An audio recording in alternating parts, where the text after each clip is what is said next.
We all know that we're in an assault rifle dominated meta this season. So if you don't want to fight against it, we're gonna give you the best weapons to use so you can blend right in. At number 10, we have both the Kilo and the Krig 6. Why both? Because they're honestly so close that you can pick just whichever you prefer. The Kilo is your classic AR, with 33 meters of 4-shot kill and 55 meters of 5-shot kill. The mobility is decent with 3.3 meters per second strafe speed and 270 milliseconds of ADS time. The overall handling is solid, good BSA, very low recoil, a huge magazine, and a quick 1.3 second reload time. The Krig, in comparison, has a slightly slower fire rate, which extends the time to kill a bit, but it has 31 meters of 4-shot kill, with 3-shot kill potential up to 18 meters if you can land a headshot. The Krig's mobility is slightly better, especially with a faster 241 millisecond ADS time. The recoil is a bit worse, but the flinch is way lower at 0.48 versus the Kilo's 0.71. The magazine sizes are close, 50 bullets with a 1.4 second reload. As always, if you've got the Mythic on the Krig, use the Krig. If not, stick with the Kilo. And if you've got the Mythic for both, just go with your favorite. Here are the gunsmiths for these two. If you've got the Mythic for the Krig, swap the red dot for the firm grip. My Red Magic gaming phone is great, but sometimes I wish it was just, I don't know, bigger? Well, be the most powerful gaming tablet ever with everything you need to win more games without limits. Red Magic were kind enough to send over the Red Magic Nova gaming tablet. Equipped with the Snapdragon 8 Gen 3 leading version, the fastest processor on the market, this powers the 10.9-inch display with a 16:10 aspect ratio, along with support for 2.8K resolution at 144Hz refresh rate that gives you an immersive viewing experience with an instant touch sampling rate of 840Hz, making you competitive in any game you play. It's not Red Magic without an advanced cooling system, with a 20,000 RPM turbo fan inside the tablet, 3D surround cooling tube, liquid cooled metal, and 7 layers of heat dissipation. The tablet's 10,100 mAh battery allows for fast charging, and you get an 80-watt fast charger right out of the box.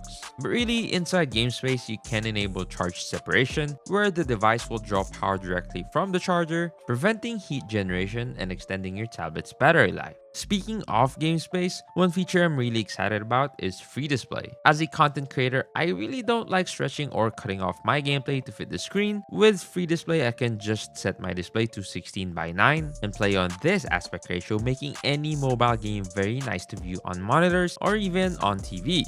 You can even use this feature to increase your field of view in-game, but you didn't hear that from me. If you're really bored, you can use this feature to play games in portrait mode. All this powerful performance is housed by an all-metal body designed to give you the durability you need, whether you're putting it on a stand or you're looking to hold it while gaming. And of course, we can't forget about the RGB. If you're ready to elevate your gaming experience, click the link below to get the Red Magic Nova gaming tablet and unlock its full potential. Once again, thanks to Red Magic for sending this for me to review. At number 9, we have the DRH. I ranked it here because it's quite different from the other ARs on the list. But if you've got great aim and tracking, you might find it just as valuable as a Type 19. With the flexibility, you get a 24-meter range of consistent 3-shot kills and 13 meters of potential 3-shot kills. If you go with a more passive build, you get 32 meters of consistent 3-shot kills and 40 meters of potential 3-shot kills. The mobility is on the slower side, with less than 3 meters per second of strafe speed and a 276 millisecond ADS time. But the DRH's key advantages are its low recoil, fairly low 0.7 flinch, and super quick reload time at just 1.1 seconds. Even with only 30 bullets in the mag, it feels like the magazine size isn't an issue. Another big advantage is the bullet impact at 1.32, giving it more punch compared to most ARs. Here's the gunsmith for the DRH. If you want a more passive build, swap in the marksman barrel and monolithic suppressor. At number 8, we have the LK24. It's the best easy-to-use passive AR. It has stupidly slow mobility, no recoil, and deadly accurate PSA, but it offers 40 meters of consistent 4-shot kills and 60 meters of potential 4-shot kills, which is fairly easy to pull off. I'm not even mentioning the flinch, which is lower than the Krig 6. The magazine stats are great too, with 50 bullets per magazine and a 1.3 second reload time. It's the perfect weapon for passive players who aren't super confident with their tracking. Here's the gunsmith for the LK24. Now, if you want something with similar range performance but with better mobility, go for the KN44 at number 7.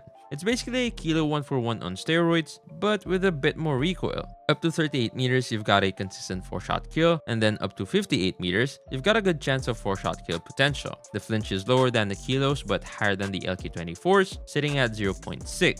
The recoil, as I said, is a bit trickier, but honestly, it's only an issue if you're doing really long sprays. As long as you don't fire more than 12 to 15 shots in a row, you'll be fine. Here's the gunsmith for the KN-44.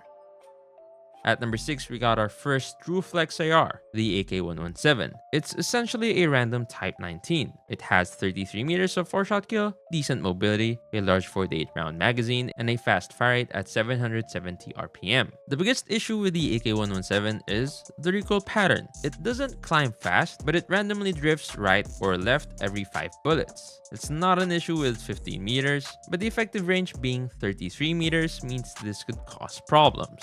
Here's the gunsmith for the AK-117. At number 5, we've got the Peacekeeper. It's a high skill, high reward Type 19.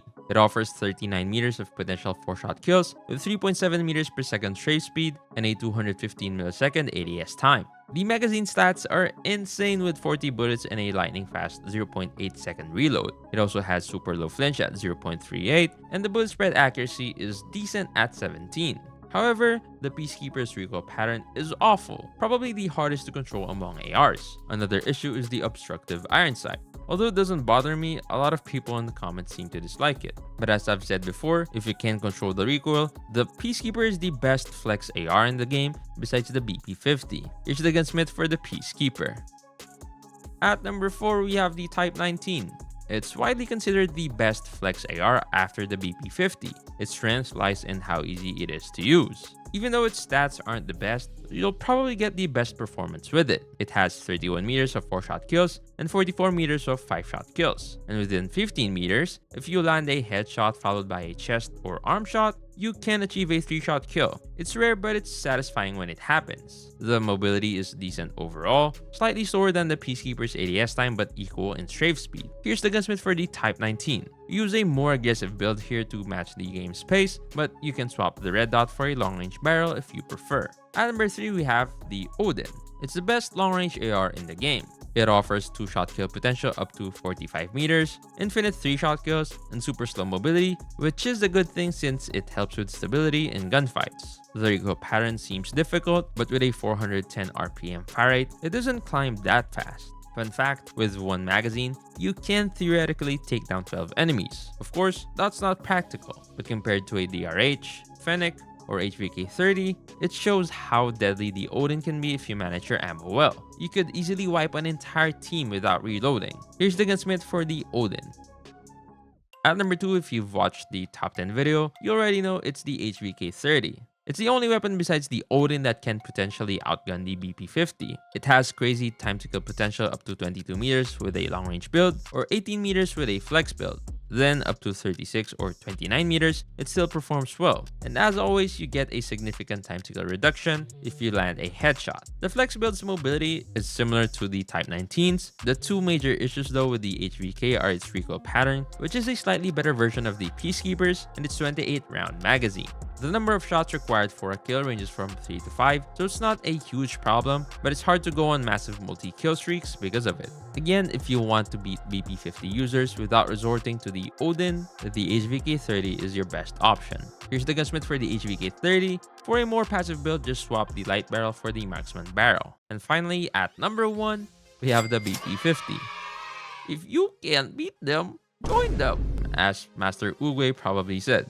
The BP-50 has a 16-meter range of potential 4-shot kills and 35 meters of 5-shot kills. Its mobility is on par with the Peacekeeper. It also boasts a 60-round magazine with a 1.6 reload time. Its only flaw: the recoil is incredibly easy to control, flinch is only 0.6, and the BSA is good enough to cover the 35-meter range. So this is essentially the best AR in the game from 0 to 35 meters, apart from the HVK-30 and the Odin in some situations. And the problem is that it even beats some SMGs like the Fennec in close range. Here's the gunsmith for the BP-50. But please, don't use it. Even pro players in Call of Duty Mobile World Champs don't use the BP-50. If you want to know what guns they use, you can watch this video right here.